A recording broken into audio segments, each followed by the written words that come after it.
My name is Rhiannon Stone and I am a member of our Senior 5, and I'm absolutely delighted to welcome you all to our first ever virtual book launch. Mrs. Emery, our librarian, has asked me to help out with this event.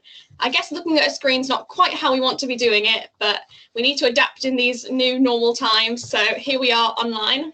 So it'd be very hard to be a current King Eddie student and not have heard of Laura Wood. She's a former King Edward student herself, Clinton, I believe. Yes. Unfortunately, I'm a Darwin, so we've had the honour of her being our patron of reading since 2016. She's written a whole host of popular middle grade fiction as well as 2 highly acclaimed young adult novels. Her latest book, A Snowfall of Silver, came out on the 1st of October, and I've already read it and I loved it. So I'm so excited to be here to talk about it. And I'm excited to meet you finally, even if it is online. So we've had a lot of questions from students and staff at King Eddie's, but firstly, for any students watching who haven't heard about your journey since school, can you tell us how you went from prefect to being a full-time writer? Yes, thank you so much for doing this. It's so nice to chat with you, even as you say, on the screen. Well, I don't really know. It was a kind of windy journey from being Clinton House captain to being a full-time writer, but it definitely really honestly started at King Eddie's. I had a couple of really fantastic English teachers there who were really encouraging of my writing, and one of my teachers, Mrs. Sly, actually encouraged me to enter a competition when I was doing my GCSEs for like young writers at the Birmingham Rep Theatre, and I got chosen for that programme. And it was like you went to all these writing workshops every other week, and then at the end of it there was a festival and they put on the play that you wrote, and it was just nuts. And I've been thinking about that so much recently because the book that we're mostly going to be talking about today, A Snowfall of Silver, is all set in the theatre, about how interesting and funny and strange it is that my writing journey kind of started with the theatre. But yeah, so I did loads of writing at school. I wrote our house drama play, which won by miles. It was the best thing. Thank you. And then, yeah, I didn't know what I wanted to do after I left school at all. I knew that I loved English, that I loved reading, and that I loved writing. I suppose in my dreams I thought I'd like to be an author, but I kind of had never met an author. I had never you know, like my family I didn't have authors in my family. I didn't know them. I hadn't been to school with them. It seemed like something that sort of other people did, I guess. So it didn't really occur to me that I could do it as a job. And all I kept doing was doing what I liked doing, which was I did an English literature degree, and I did some creative writing. And then I thought, oh, I really like this and I still don't know what I want to do, so I'll do a master's. So I did that, stayed on at university and did another year to do that. And then I thought, I still don't know what I want to do, but I really like reading and I really like writing. So I'll do a PhD, and then I get another 3 or 4 years of being a student. And then while I was doing my PhD, I was working in a bookshop part-time as well. And I decided that I would enter a competition that I saw online just totally by coincidence, that said it was a competition to write a children's novel, and the first prize was that the book would be published and a whole bunch of other nice stuff as well. And to enter the competition, you had to write just the very beginning of the book and a 1-page sort of outline of the rest of the story. So I sort of thought, well, that doesn't sound too scary. It definitely didn't sound as scary as the idea of sitting down and just writing a whole book. So I did that, and I was really nervous. I wasn't very good about sharing my writing with people. I thought it was rubbish. I really nearly didn't send it off. I waited till the last day, and then thank God I did send it off, because it ended up winning the competition, which was sort of miraculous. And then that was it, really. It's such a weird, it's not a traditional way into writing, and lots of people ask me now about how to get started in writing, how to get an agent, how to get a publisher, all those sorts of things. And it's funny because I don't have great advice when it comes to that, because I just won all of mine. I won my agent, which is such a strange way of doing it. I mean, and luckily now we're such great friends, and I wouldn't have chosen anyone else. And I think that she would say that she would have chosen to represent me anyway. But yeah, very odd way of it happening. So that was a bit rambly, but that's the whole story. It was brilliant. You got there eventually. We got there in the end. So A Snowfall of Silver, your new book, is a spin-off from your previous novel, A Sky Painted Gold. Mm-hmm. And having read both books, they don't you don't have to read one to understand the other. But can you give us sort of a summary of what this book's about and what your books are about in general? Yeah, so A Snowfall of Silver is the story of a young girl who kind of runs away from home in rural Cornwall in the very early 1930s, and she's always wanted to be an actress. So she runs away to London to kind of follow this dream, and she ends up getting a job with a touring theatre production. And the story is kind of about her travelling around on tour with this cast of quite eccentric and interesting actors and directors and other people who work on the production. And sort of, I guess, in common with my other two YA novels, it's a coming of age story. So it's about a girl who's 18, who's deciding what she wants to do with her life, who's kind of trying to figure out what her next steps are. He's right on the cusp of being an adult and slightly scared about what that means, I suppose. And there's friendship and romance and all sorts of good stuff in there, but it's very escapist and gentle, comforting, hopefully. I just found it very relatable. I think I'm at sort of the same point as the main character, so it's a really interesting read.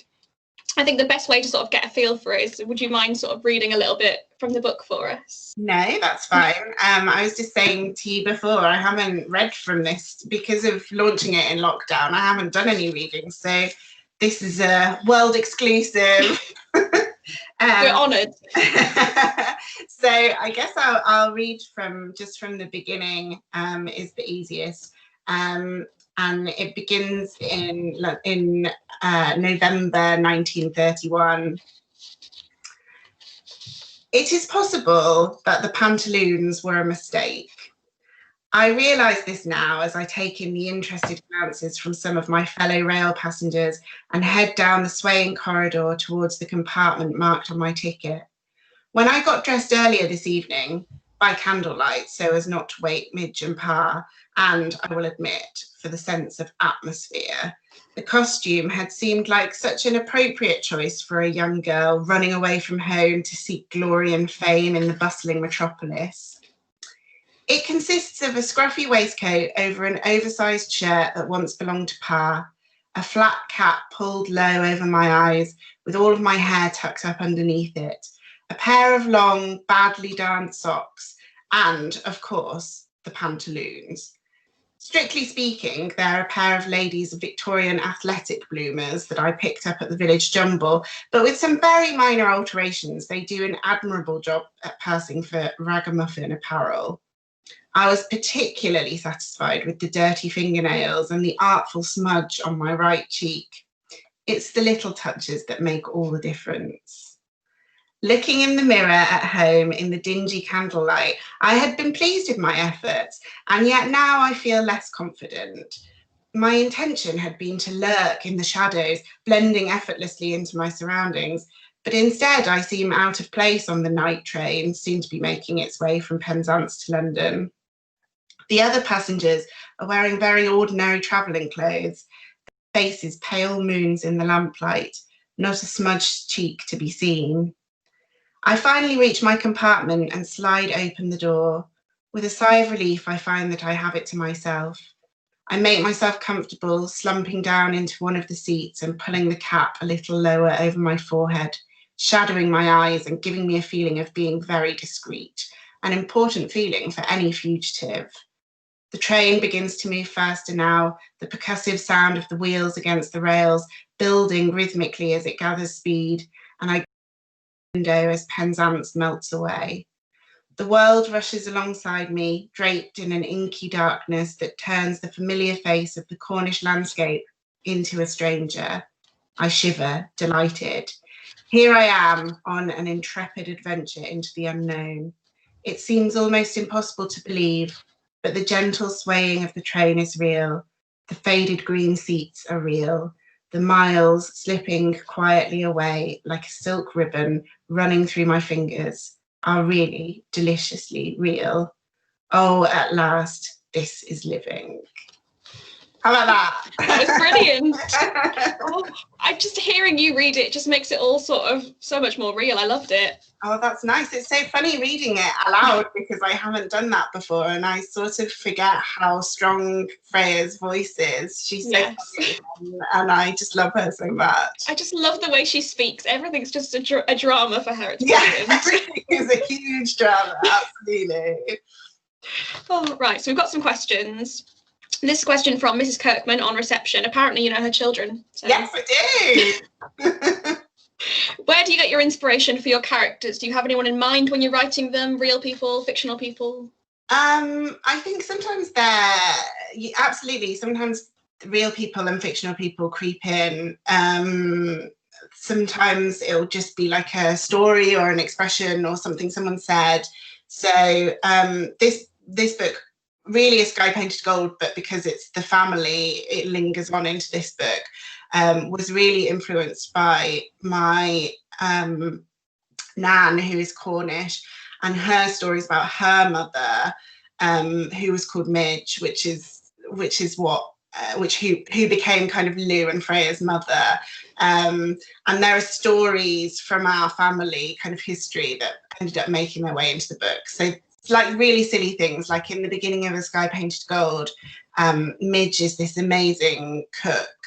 And there's a story in my family about my great grandmother and how she was this fantastic cook, and she always used to stir everything with a knife. And her sister said to her, "Oh, you should never stir with a knife. Stirring with a knife, that's stirring up trouble." And my great grandmother said, "Well, then I've been stirring up trouble for so long, it's not worth worrying about now."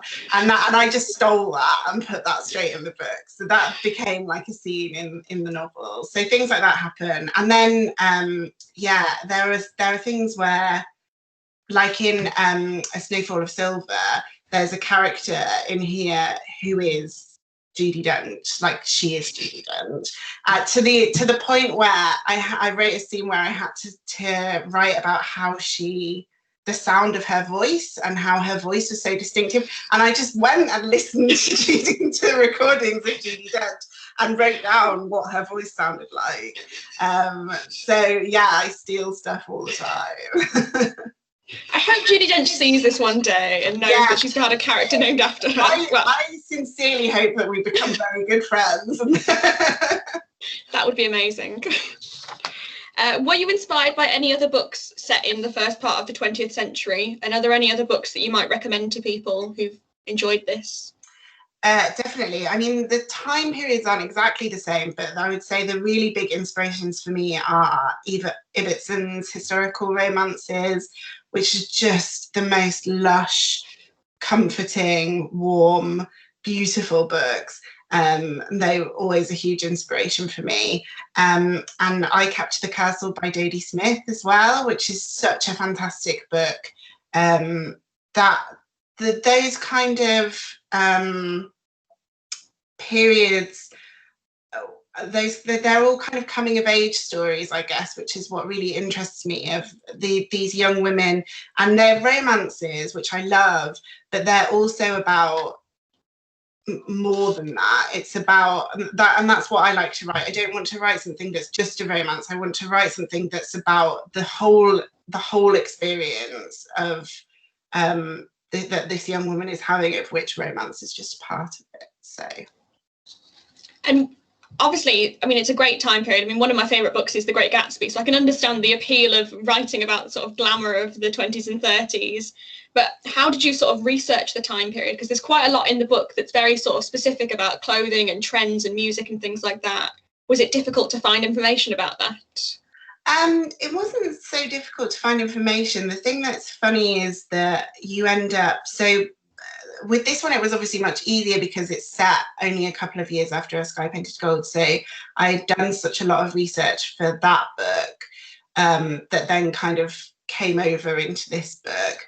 And I read a lot. I read a lot of fiction that was set in that period and written in that period. I read a bunch of different biographies, and there's things like, there's an amazing Barbara Cartland, who was this like insane romance writer, who she's famous for dressing completely in pink and lying on a sofa and dictating her novels to a secretary.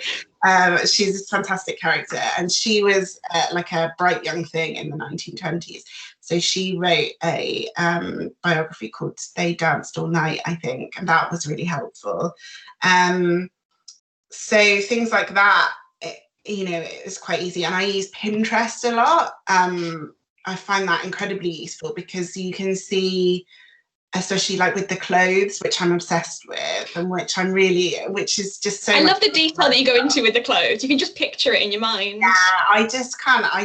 It's just something about, I mean, like you say, I think in different time periods, there's plenty to be said about clothes, but in this one in particular, it just feels like it's such a moment in fashion that it's so nice to write about. And then what happens usually is, as I'm going along writing, there'll be various disasters that pop up that I hadn't foreseen and that I have to research. And they're always really innocuous, silly things that you don't think about. Like, I remember in the first book, I was writing a scene, which is like the key scene that I had in my head for so long, which is where Lou is in the tree at the party, and Robert comes and stands under the tree and lights a cigarette, and she sees his face in the light. And I was writing it, and then I wrote about him using the lighter to light his cigarette. And that is an example of when I had to like pause and be like,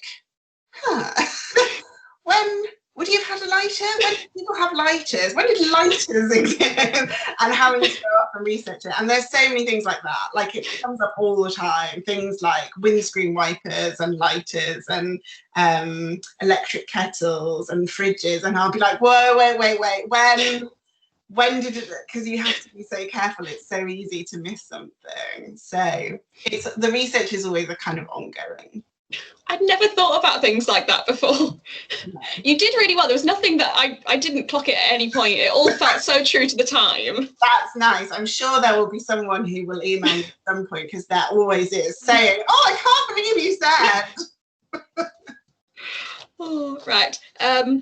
One of the things that I really loved about the books was, I feel like you put in little bits that sort of, I would think about as sort of modern issues that you don't necessarily think of happening at the time. So like, there's quite a lot about sort of like race, LGBTQ relationships, expectations of women, things like that, just sort of quite neatly slotted in there, that obviously were happening at the time, but I don't think I've really thought about that much. Do you think that's something that's really important for YA fiction?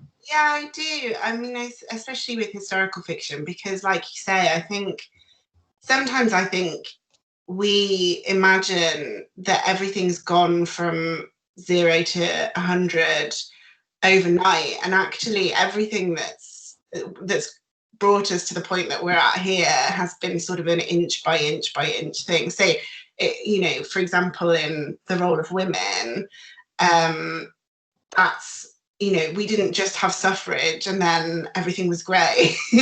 I mean, as we know, everything's still not great.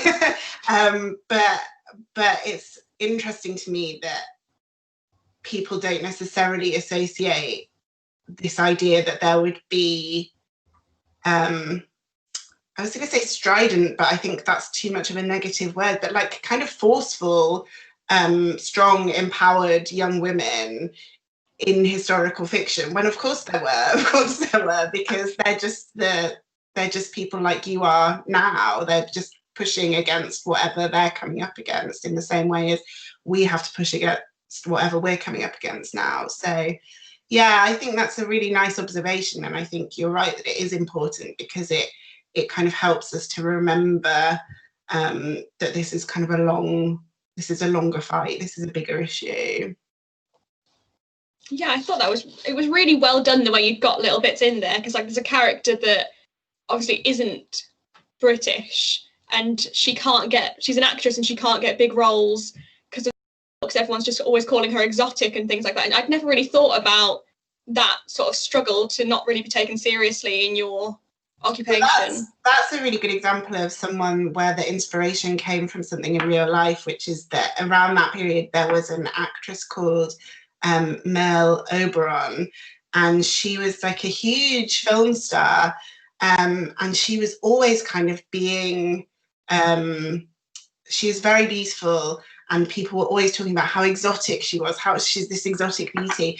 And actually her mother was I forget, I think she was maybe Malaysian, sort of Southeast Asian, and but for her whole life, she pretended that she had been born in Australia. And it was like this huge secret that only came out after she died, that she had been sort of passing as being white when actually she was mixed race.